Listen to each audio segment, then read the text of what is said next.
স্বাগত নোবেল বাংলাতে।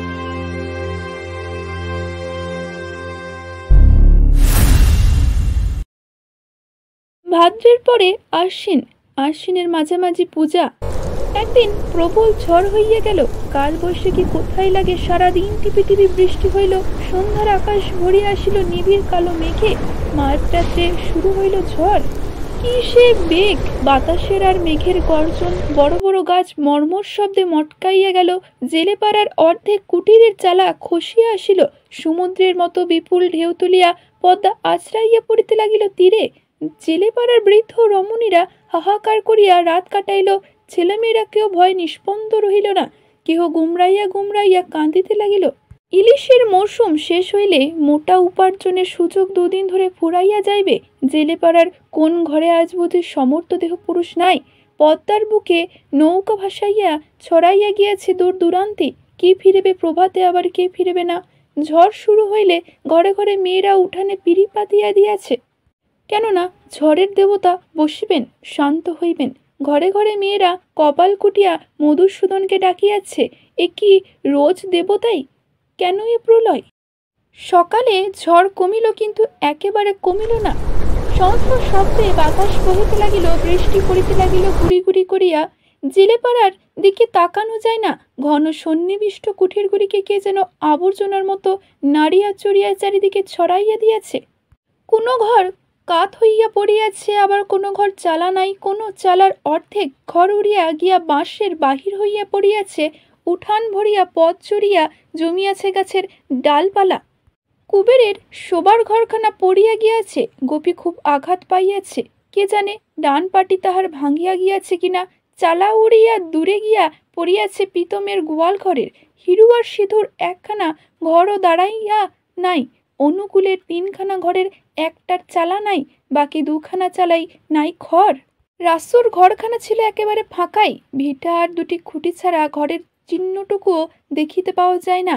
শীতলের বাড়ির চারিদিকে বড় বড় গাছ, আর একটা গাছ পড়িলে বাড়ি তাহার পিষিয়া যাইত, কিন্তু গাছের আশ্রয়ী ঘরগুলি তাহার বাঁচিয়া গিয়াছে। মুসলমান মাঝিদের মধ্যে ক্ষতি হইয়াছে আমি উদ্দিনের বেশি। প্রকাণ্ড একটা সিঁদুরে গাছ, গোড়া শুদ্ধ উপড়াইয়া যে ঘরে আমন্দির বউ আর ছেলে মেয়ে তিনটি ছিল, সেই ঘরখানাকে মাটির সঙ্গে মিশাইয়া দিয়াছে। আমিন্দির বউ থেতলিয়া মরিয়াছে, সঙ্গে সঙ্গে সকালে টানিয়া বাহির করাই সময় ছেলেটার প্রাণ ছিল, ঘণ্টাখানেক পরে সেও শেষ হইয়া গিয়াছে। শুধুমাত্র মেয়েটার কিছু হয় নাই। আমিন্দি কোথায় গিয়াছে কাহা জানে। অত বড় মেয়েটা তাহার কারো সান্ত্বনা শুনিতেছে না, মানিতেছেও না, হাউ হাউ করিয়া লুটাইয়া শুধু কাঁদিতেছে। ভীত বিমন্ন মুখে কাঁপিতে কাঁপিতে জেলেপাড়ার নরনারী পদ্মা তীরে গিয়া দাঁড়ায়, আরক্ত চোখে চাহিয়া দেখে উন্মত্ত জলরাশির দিকে। ঘাটে তিনটি নৌকা বাঁধা ছিল, একটি অদৃশ্য হইয়াছে, দুটি উঠিয়া আসিতেছে ডাঙ্গায়। খানিক দূরে গাছপালার সমেত খানিকটা ডাঙ্গা ধসিয়া গিয়াছে, আরও খানিকটা অংশ ফাটল ধরিয়াছে, শীঘ্রই ধসিবে। পদ্মা তীরে দাঁড়াইয়া থাকিয়া কোনো লাভ নাই, চাহিয়া চাহিয়া চোখ ফাটিয়া গেল। কাল যারা নদীতে পাড়ি দিয়াছিল তাদের দেখিতে পাওয়া যাইবে না, যে নদীতে ডুবিয়াছে সে তো গিয়াছেই। ডাঙ্গায় যারা আশ্রয় পাইয়াছে, পদ্মার সান্ত্বনা হইলে তারাও ফিরিয়া আসিয়া পারবে না, তবে ডাঙ্গা পথে তারা আসিতে পারে। বেলা বাড়িয়া উঠিয়াল, ধীরে ধীরে বাতাস পড়িয়া গেল, পদ্মা শান্ত হইয়া আসিল। অপরাহ্নে একটি দুটি করিয়া জেলেপাড়ার নৌকাগুলি ফিরিয়া আসিতে লাগিল। প্রথমে যারা আসিয়া পড়িল, সকলে তাদের ঘিরিয়া জুড়িয়া দিল কলরব। বাকি সব অন্যেরা সকলের খবর কি? সকলের খবর তাহারা দিতে পারিল না। কে কোথায় তীরে ভিড়িয়া গিয়াছে কে জানে, দু চারজনের খবর মাত্র তাহারা বলিতে পারিল। আমিন উদ্দি ও নাসির একসঙ্গে ফিরিয়া আসিল। আমিন উদ্দির জন্য কেহ ঘাটে আসে নাই, জহর আসিয়াছিল। নাসিরকে দেখিয়া সে শুধু লীল ব্যাপচান, ফিরা আইলি রে, এই বলিয়া আমিন উদ্দিন দিকে চাহিয়া একেবারে চুপ করিয়া গেল। কারো মুখে কথা নাই। আমিন উদ্দিনকে দেখিয়া সকলে স্তব্ধ হইয়া গিয়াছে। আমিন উদ্দিন এদিক ওইদিক চাহিল, তারপর ভীত উৎসুক কণ্ঠে জহরকে জিজ্ঞাসা করিল, খবর কও মিয়া ভাই, ভালা নিয়ে আছে বোবারা, চুপ রইলা কেন, কও। কারো কিছু বলিবার ছিল না। হাত ধরিয়া জহর তাহাকে ধীরে ধীরে গ্রামের দিকে টানিয়া লইয়া গেল। তাহার পর আসিল কুবের ও গণেশ, তাহারা আসিয়াছিল অনুকূলের নৌকায়। কেননা ধনঞ্জয়ের নৌকাটি ডুবিয়া গিয়াছিল। অন্যদিকে বোকা গণেশের একটা পা মুচকাইয়া গিয়াছিল, ঝড়ে নয় পা পিছলাইয়া একটা সে আঁচড় খাইয়াছিল ডাঙায়। ওলু পেঁয়াজ সারাদিন একরকম পদ্মা তীরেই কাটাইয়াছিল, গণেশকে ধরিয়া সেই বাড়ি লইয়া গেল।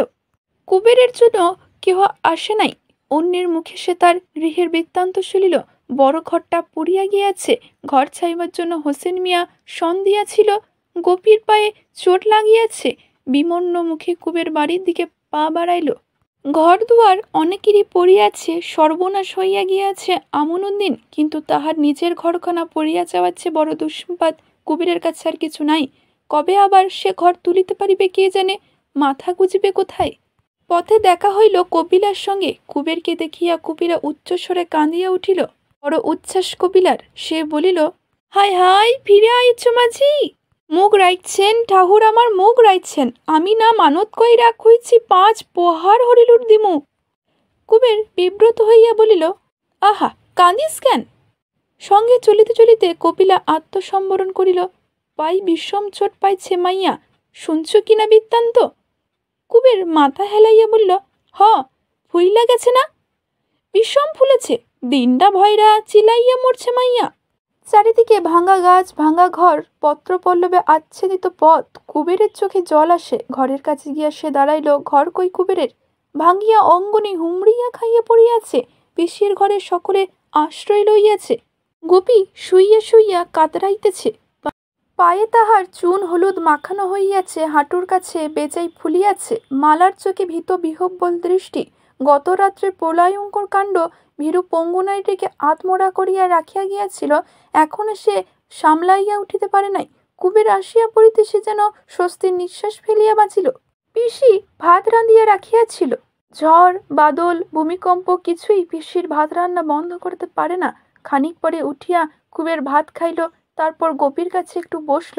যন্ত্রণায় মেয়েটার মুখ নীল হইয়া গিয়াছে। কি করিবে কুবের? যন্ত্রণা লাঘরের কি মন্ত্র সে জানে? গোপীকে যাতে একটু খুব আরাম দিতে পারে সে। মালা ধীরে ধীরে বলতে থাকে, মরমর করিয়া ঘর ভাঙিয়া পড়ার সময় আতঙ্কে দিশাহারা হইয়া ছুটিয়া বাহিরে যাওয়ায় কিভাবে গোপীর ওপর চালটা আসিয়া পড়িয়াছে। ঘরে থাকিলে মেয়েটার কিছু হইতো না, ঝড়ের সময় যে বাহিরে যাইতে নাই, ঘরের মধ্যে থাকিতে হয়, সেটা সে কি করে আর বুঝিবে? সেটুকু বুদ্ধি তো আর মেয়ের নাই। শুনিতে শুনিতে কুবের ঢুলিতে থাকে।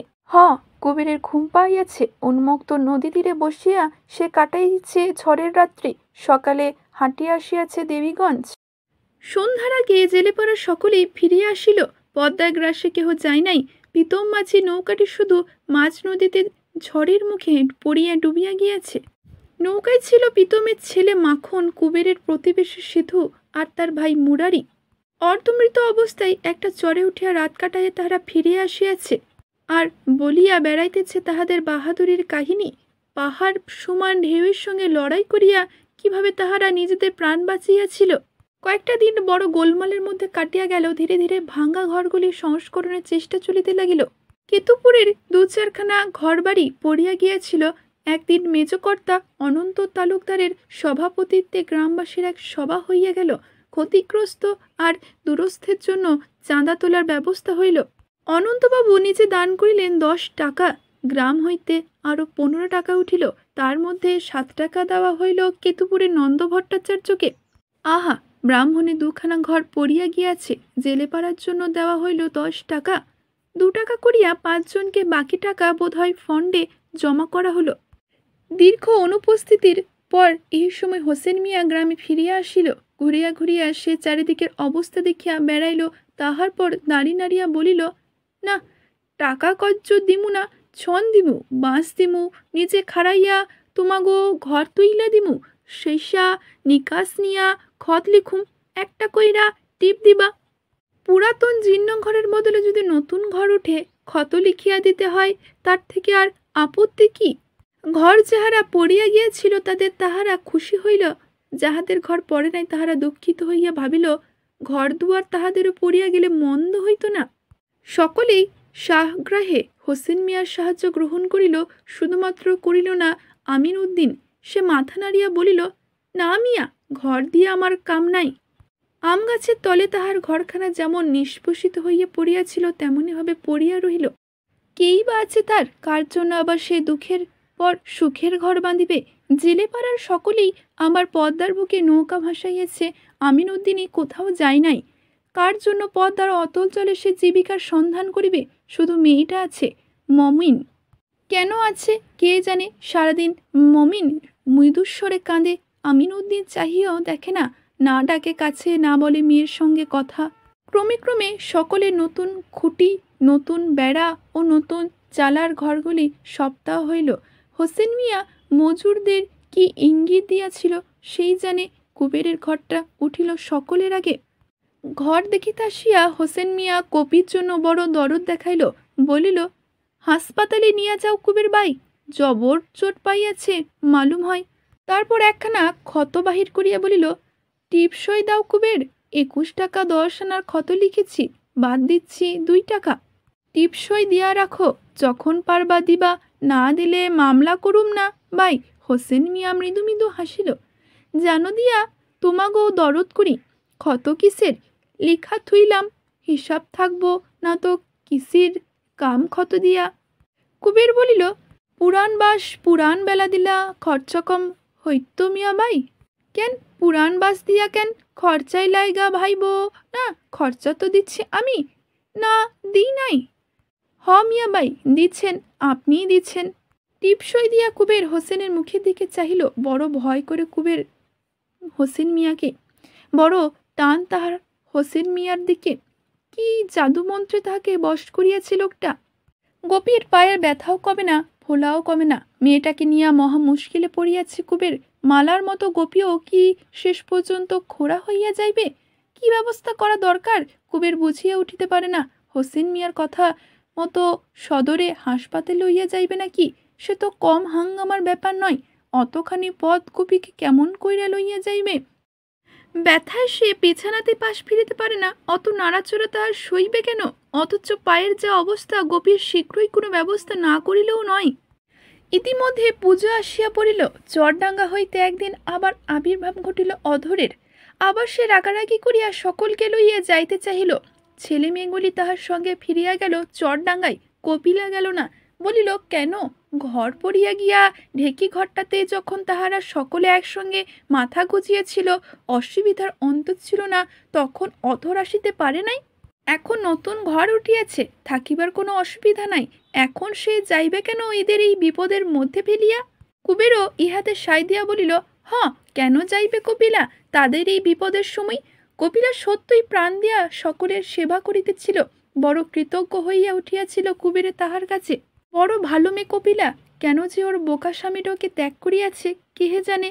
কেতুপুরে 4 দিন পূজা ঢাক ঢোল বাজিয়া উৎসব হইল। লখার সঙ্গে কপিলা একদিন সন্ধ্যার সময় ঠাকুর দেখিতে গিয়াছে। খানিক পরে কুবেরও গুটি গুটি গিয়া হাজির। গিয়া দেখে শীতলের সঙ্গে হাসিয়া হাসিয়া কথা বলিতেছে কপিলা। বাবুদের কর্মচারী শীতল, পূজাও বাবুদেরই। ভাবনা দেখো শীতলের, সেই যেন সর্বদা এখানে, ওর সঙ্গে হাসিয়া হাসিয়া এত কথা কিসের কপিলার? তারপর প্রসাদ এনে শীতল কপিলার আঁচলে বাঁধিয়া দেয়। কপিলা একগাল হাসে। কপিলার এইরকম নির্লজ্জ আচরণে রাগে কুবেরের নিঃশ্বাস রুদ্ধ হইয়া আসে। সে ডাকিয়া বলে, লখা, বাড়িতে যাই। কপিলা বলে, মাঝি আইছ নাকি? খাড়াও খাড়াও, আমি যামু, মাকে একবার প্রণাম কইরে লই। কুবের বলে, লখা, আইলি রে হারামজাদা পলা। কপিলা প্রণাম শেষ করিতে করিতে লখাকে সঙ্গে করিয়া কুবের জোরে জোরে হাঁটিতে আরম্ভ করিল। একটু পথ গিয়াই গতি তাহার আসিল মন্থর হইয়া। না, কপিলার জন্য ফিরিয়া সে চাইবে না, তবে আস্তে আস্তে হাঁটিতে দোষ নাই। কপিলা আসিয়া সঙ্গ নেই তো নিক, এমনিতেও অন্ধকার হইয়া গিয়াছে। কপিলাকে এই অন্ধকারের রাতে একা ফেলিয়া আসা তার কর্তব্যের মধ্যে পড়ে না। হয়তো শীতকালেই সে বাড়ি পৌঁছাইয়া দিতে লাগবে। কুবের বিড়ি কিনিতে কিনিতে কপিলা আসিয়া পড়িল। কুবের কথাটা বলিল না।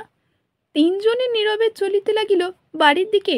কপিলা আর চোখে কুবেরের মুখের দিকে তাকায়, কিছু ঠাহর হয় না অন্ধকারে। চলিতে চলিতে দেখা হয় রাসুর সঙ্গে। যোগীকে লইয়া সে ঠাকুর দেখিতে বেরিয়াইয়াছে। কপিলা যোগীকে বলে, বইন এক কাম করবা, আমাগো লখাকে লইয়া যাও। কুবের আপত্তি করিয়া বলে, কেন কেন, ঠাকুর দেখে নাই লখা? কপিলা বলিল, পলা পান সাতনি মেটে দেখা, তোমার লখা বুড়া তো হয় নাই মাছি, এক নজর দেখা ফাল দিয়া বাড়িতে ফিরব, যা লখা যুগি মাসির লগে, দেখো বইন পোলারে, পলা বড় বজ্জাত। মতলব কি কপিলার? লখাকে সরাইয়া দিল কেন? কিছুই যে বুঝিতে পারা যায় না। কপিলা নীরবে পথ চলে, কুবের মনে মনে রাগিয়া থাকে। শেষে একটা তেঁতুল গাছের তলে পথের যেখানে দুর্ভেদ্য অন্ধকার রচিত হইয়াছে, সেখানে হঠাৎ কুবের শক্ত করিয়া কপিলা আঁচল চাপিয়া ধরে, বলে, শীতলের লগেও তো কথা কিসের তোরাই? কপিলা বলে, কি করো মাঝি, থুইলা পড়বে চেপের স্বাদ। আঁচল কপিলা টানিয়া ছাড়াইতে চেষ্টা করে। মিনতি করিয়া বলে, পলা পানে লেখান কইর না মাঝি, ছাড়ো রাস্তার মন্দিরা, কেমন তোর কাণ্ড জেরাইলে বলো তো। বলিতে বলিতে আর কপিলা আঁচল টানাটানি করে না। কুবেরকে তাহাকে জড়াইয়া ধরিলে শান্ত হইয়া থাকে। হঠাৎ বড় যেন করুণ কপিলার মনে। মনটা ভালো না মাঝি, ছাড়ব না, মনটা কাতর বড়। কুবের তাহাকে ছাড়িয়া দেয়। চলিতে চলিতে জিজ্ঞাসা করে, মন কাতর কেন রে কপিলা? কে জানি তো কপিলা এমন উত্তর দেবে। স্বামী রে মনে পড়ে মাঝি। আগাগড়ার সপ্তাহ হইলে ফাঁকি কপিলার সব ছল। এত রসিকতা করিতেছিল কুবেরের সঙ্গে, ভালো কুবেরও রসিকতা জানে। কপিলার গালটা সে টিপিয়া দেয়, হি হি করিয়া হাসে, বলে, কপিলা তাই ক, সে স্বামী দূর কইরা খেদাইয়া দিচ্ছে লাইগা মনটা পড়াই তোর, গেলেই পারো স্বামীর ঘর। জামু বলিয়া কপিলা হন হন করিয়া হাঁটিতে আরম্ভ করে। এখানেই শেষ করছি আজকের পর্বটি। আজকের পর্বটি যদি ভালো লেগে থাকে অবশ্যই একটি লাইক করবেন, শেয়ার করবেন এবং কেমন লাগলো জানাতে ভুলবেন না। ধন্যবাদ।